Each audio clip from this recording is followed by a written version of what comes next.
Oh, what's up sa inyo mga kabayan? Magandang araw sa inyo o magandang tanghali, magandang gabi kung saan man kayong sulok ng bansa mga kabayan o saan man sulok kayo ng mundo naroroon. Anyway mga kabayan, maraming salamat no sa mga nag-subscribe sa ating channel at sa mga hindi pa ay mag-subscribe na kayo. Aba mga kabayan, 51,000 na tayo. Maraming salamat sa inyo mga kabayan. Dumadami na tayo no sa mga sumusuporta dito sa ating channel mga kabayan. Maraming salamat. At anyway, no, mga kabayan, kanina kasi nanonood tayo ng live, no, ng rally, mga kabayan, sa pagsuporta kay PRRD diyan sa Davao, no, sa Mindanao, One Mindanao na live, mga kabayan, na talagang mararamdaman mo, mga kabayan, yung pagiging solido, no, ng kababayan mo, mga kabayan, yung mga Bisaya, no, kita ninyo itong mga taga Davao, pinakita nila, mga kabayan, kung gano'n nila kamahal si PRRD. Tapos sasabihin nitong mga ayaw, no, kay PRRD sa kanyang pulisiya ay walang suporta, walang supporter si PRRD. Mga kabayan, ito ang sagot ng mga taga Mindanao, sagot ng mga taga Davao sa mga nagsasabi ng ganyan. Alam niyo, no, katulad nung nai-upload ko sa short videos natin, yung tao na sinasabi nila na masamang tao, mamamatay ng tao, mamahalin ng tao, mga kabayan, magpapakita ng ganitong suporta kung yan ang nakita nila sa ating dating Pangulo. At anyway, mga kabayan, pag-uusapan din pala natin yung magaling na lawyer, no? Yung lead counsel ni PRRD. Pero dito muna tayo, mga kabayan, kasi na-amaze ako, no? Sa mga tunay na sumusuporta, no? Sa mga supporter ni PRRD. Kasi kita ninyo, na-unite yung ganyang karaming tao. Grabe mga kabayan, at Davao lang yan, no? Davao lang yan mga kabayan. Ibibilang mo pa dyan, siyempre, yung mga nasa Luzon, 'di ba? Nasa Mindanao, yung parting Visayas, at yung mga OFW mga kabayan. Isipin ninyo, pati ibang lahi nagtataka na ano daw meron, bakit meron daw nagrarally sa mga Pilipino? Bakit daw nagkakagulo ang mga Pilipino? Bakit daw merong rally? Tapos naikwento natin na ganito mga kabayan ang nangyari sa ating dating Pangulo. At ang sabi nila, ganyan pala ang iyong dating Pangulo kamahal ng mga Pilipino. Isipin mo mga kabayan. Na-amaze lang ako. Hindi ba nahihiya mga kabayan? Ito sinabungit sa ginawa nila. Instead na mag-apologize, gumawa sila ng paraan, gumawa ang gobyerno para hindi ganito mga kabayan na magkagulo-gulo. Ang nire-request lang naman ng mga Pilipino mga kabayan. Kung talagang si PRRD ay merong kasalanan, sa korte natin siya dinggin mga kabayan. Tayong mga Pilipino ang maglitis sa kanya. 'Di ba? Hindi yung mga dayuhan kasi mga kabayan, representante siya ng ating bansa. At yung bansa natin mga kabayan ang maaapektuhan. Kasi katulad ko mga kabayan na isang OFW, alam ko maraming mga OFW na nanonood dito sa ating video mga kabayan. Once na ikaw ay isang Pilipino na napunta mga kabayan sa isang bansa, representante ka ng iyong bansa. Pero anong ginawa mga kabayan ni Bungit, 'di ba? Ng administrasyon niya, ng mga alipores niya. Ang ginawa nila, kinidnap nila si PRRD, dinala sa ICC, doon mga kabayan lilitisin. Ay sino ba mga kabayan yung lilitisin na yon? Isang Pilipino mga kabayan, mamamayan ng Pilipinas. So isa din siyang representante ng mga Pilipino, no? Sa ibang bansa, diyan sa Netherlands. 'Di ba mga kabayan, hindi ba nahihiya si Bungit, no? Na isang Pilipino na isinuplong niya doon sa ICC na which is kabago-bagong ahensya, mga kabayan, no? Kabago-bagong organization. Yung pagkakatiwalaan nila para dinggin tong kaso na to, mga kabayan. Kung talagang totoong naghahabol kayo noon ng issue, mga kabayan, itong mga napatay, no? Na sinasabi nilang EJK na ganyan, mga kabayan. Ngayon, pinopront nila si Kian na which is yung nakapatay doon, mga kabayan, na pulis, nakakulong na, justice is served, pero yan pa rin yung pinoportray nila, si Kian de los Santos, mga kabayan. 'Di ba mga kabayan? Tapos may makikita pa tayo sa mga Facebook na yung palang isa doon sa panahon na ni Bungit namatay, kay PRRD pa rin sinisisi. Kita nyo mga kabayan, ano bang nangyayari sa inyo mga Pilipino? Hindi na ba kaya nyo bang kainin, no? Yung inyong pride, kaya nyo bang kainin yung dignity ninyo sa kakaunting pera na iaalok sa inyo? Hindi ko sinasabi mga kabayan na siya binayaran, pero ano ang motibo mga kabayan? Bakit ka sasama dyan sa ganyan na para iakusa mo sa dating Pangulo yung anak mo nito lang na kailan namatay mga kabayan? 'Di ba? Nakakahiya mga kabayan itong mga to. Grabe, parang hindi Pilipino.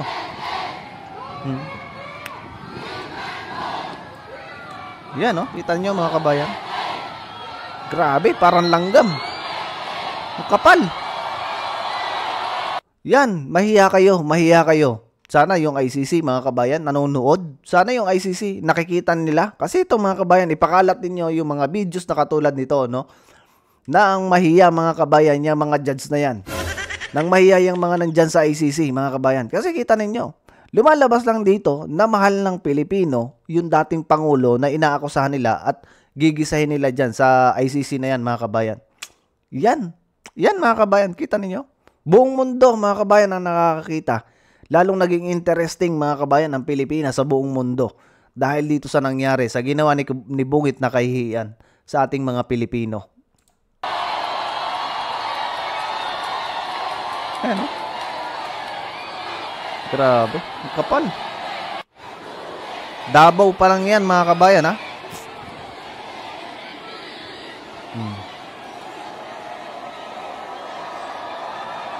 Diba? Gusto ko lang ipakita sa inyo, mga kabayan, etong video na to kasi ito kasi, mga kabayan, ang nagpapatunay, no, na si PRRD ay mahal ng taong bayan, ng kanyang mga kababayan. Unlike dito, mga kabayan, kay Bungit. Sino kaya nagmamahal dito kay Bungit? Diba? Yung mga trolls niya, yung mga akala mo kung sino makapagsalitang alam mo na lahat ng nangyari. Tapos sasabihin tayo maka-China, mga kabayan. Alam niyo kung nakikita nyo yung big picture, mga kabayan, dyan sa West Philippine Sea. Kung bakit si PRRD ay naging, naging nakipagkaibigan sa China. Kasi, mga kabayan, ayaw niya tayong mapahamak. Ha? Ayaw niya tayong mapahamak, mga kabayan. Yun yung totoo doon. Kasi kung tayo ibapanig, mga kabayan, sa mga Amerikano, simulat sa poll, mga kabayan, anong mga binigay sa atin ng Amerikano? Second hand, mga bumabagsak na eroplano, diba? Ay sa panahon ni PRRD, mga kabayan, nag-isip siya. Kung tayo hindi makikipagkaibigan dyan sa napakalaking bansa na yan, upgrowing na bansa, mga kabayan, kahit nga Amerika, mga kabayan, diba? Kahit pa yung sinasabi ni Trump na isasanksyon niya o tataasan niya ng VAT, mga kabayan, ng tax yung mga produkto ng China. Ano sabi ng China, mga kabayan? Kahit nakahanda sila. Ganyan, mga kabayan, yung Chinese. Tayo, ang layo mga kabayan ng Amerika compare sa China. Ang China napakalapit. So pagka yan, mga kabayan, hindi na napigilan, sinong kawawa, tayo ay nasa gitna, sigurado, tipok tayong lahat, mga kabayan. Magiging tayo, kumbaga, tayo yung magiging mala-Ukraine. Wala naman kakayahan. Ngayon pa nga lang, mga kabayan, wala pang gera. Kita nyo, gutom ang mga Pilipino. Walang trabaho. So anyway, mga kabayan, panoorin natin tong lawyer ni PRRD. 6 na buwan bago formal na magsimula ang paglilitis kay dating Pangulong Rodrigo Duterte sa International Criminal Court, pinulong na ni Vice President Sara Duterte ang mga abogadong magtatanggol sa dating Pangulo. Tatayong lead counsel ni Duterte sa Hague si Nicholas Kaufman, isang British-Israeli na may mahigit 3 dekadang karanasan bilang isang International Defense Counsel. Nagtapos siya ng Bachelor of Law sa University of Cambridge at nag-aral din sa Inns of Court School of Law sa London. Ang bigat, mga kabayan, ng nito. Ang bigat ng degrees nito, mga kabayan, itong lead counsel ni PRRD, Ilang sa mga naging high-profile na kliyente niya ang dating vice-presidente ng Congo na si Jean-Pierre Bemba at Maxime Mocom, isang kilalang militia leader sa Central African Republic na naharap sa mga kasong crimes against humanity sa ICC. Crimes against humanity din pala, mga kabayan, ng kaso, no? Nung dalawang dinipensahan nitong lead counsel ngayon ni PRRD. Nahatulang guilty at nasentensyahan ng 18 taong pagkakakulong sa crimes against humanity si Bemba. Pero napalaya kinalaunan nang maipanalo niya ang apela sa Appeals Chamber ng ICC. Napalaya rin si Mocom matapos iurong ng prosecution ang mga kaso laban sa kanya. Ayon sa Abay, magaling, mga kabayan, yung lawyer, no? Dalawang kliyente niya, mga kabayan, ang naipanalo nito. What more pa kay PRRD, mga kabayan, na napakaraming Pilipino ang nagde-demonstrate, no, ng pagsuporta sa kanya kahit dun sa harap ng ICC. International law expert at Dean ng College of Law ng University of St. Lasal, Bacolod na si Ralph Sarmiento, mahalagang may malalim na karanasan ang lead counsel na haharap sa ICC. Experience is very important in the conduct of your trial because If you are not actually accredited, meaning say you don't have a international law practice, so probably your viewpoint is domestic law practice. Makakasama ni Kaufman sina Vice President Sara Duterte, dating Executive Secretary Salvador Medialdea at dating Presidential Spokesperson Harry Roque sa defense panel. Katulad ng dating Pangulo, sa San Beda din nagtapos ng law si Medialdea. Alam niyo mga kabayan, ito yung kumbaga masasabi nating talagang sa hirap at ginhawa mga kabayan magkasama. Itong gantong kaibigan mga kabayan ang talagang solid, no? Walang iwanan. Ito yung true friends. Siguro destiny din nga to mga kabayan. To sinasabi ni PRRD na destiny lagi, no?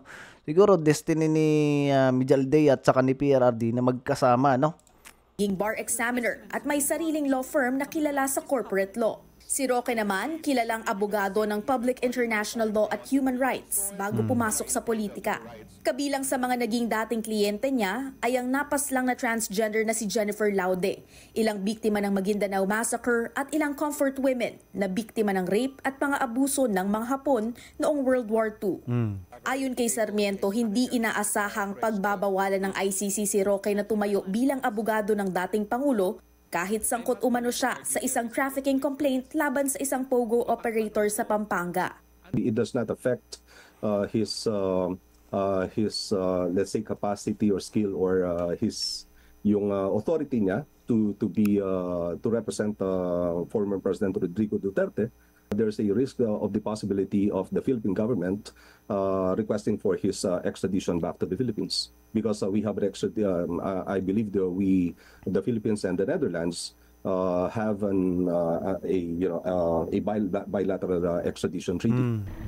Sa panuntunan ng ICC, mga accredited lawyer lamang ng ICC ang maaaring tumayo bilang pangunahing abogado ng mga suspect o defendant. Pero So, yun mga kabayan, no? So, yan yung bagong lead counsel ni PRRD at kita nyo yung background, di ba? Kita nyo rin yung kanyang cases na hinawakan dyan sa ICC. Dalawa mga kabayan, acquitted, no? Abay, magaling mga kabayan. At pangalawa, no? Ito, di ba mga kabayan, ang sinisigaw natin, bakit hindi sinunod yung Section 59 mga kabayan ng international ruling, no? Nung international court mga kabayan.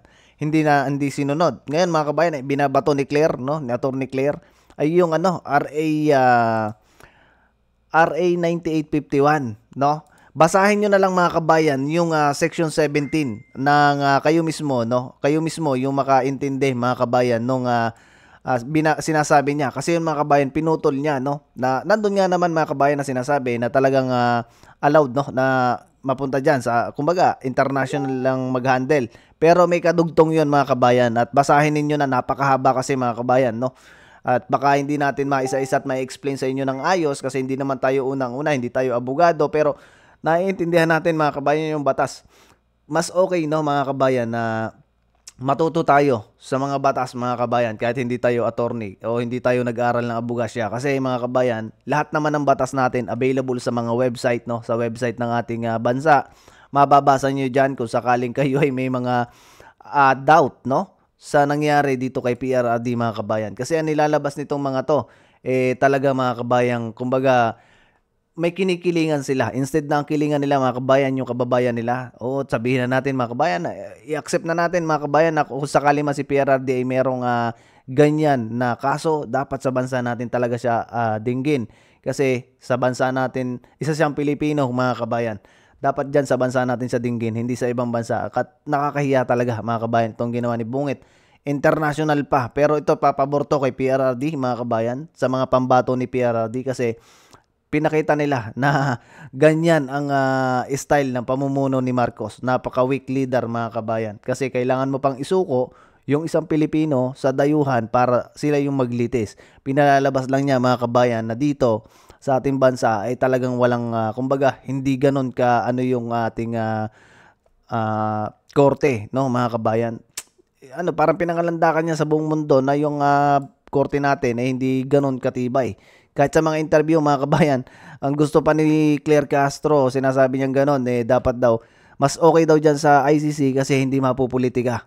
Pero ibig sabihin mga kabayan, yung palang ating mismong korte dito, hindi katiwa-tiwala. Parang gano'n mga kabayan, pinalalabas niya sa mga interview. Kaya nakakaya. So, see you mga kabayan sa susunod na video. Maraming salamat sa mga bagong subscribers natin. Sa hindi pa, mag-subscribe na kayo mga kabayan na tayo dumami dito pa. Sana ma-reach natin yung 100k, no? At yan mga kabayan. See you sa susunod na video. Adios muna mga kabayan.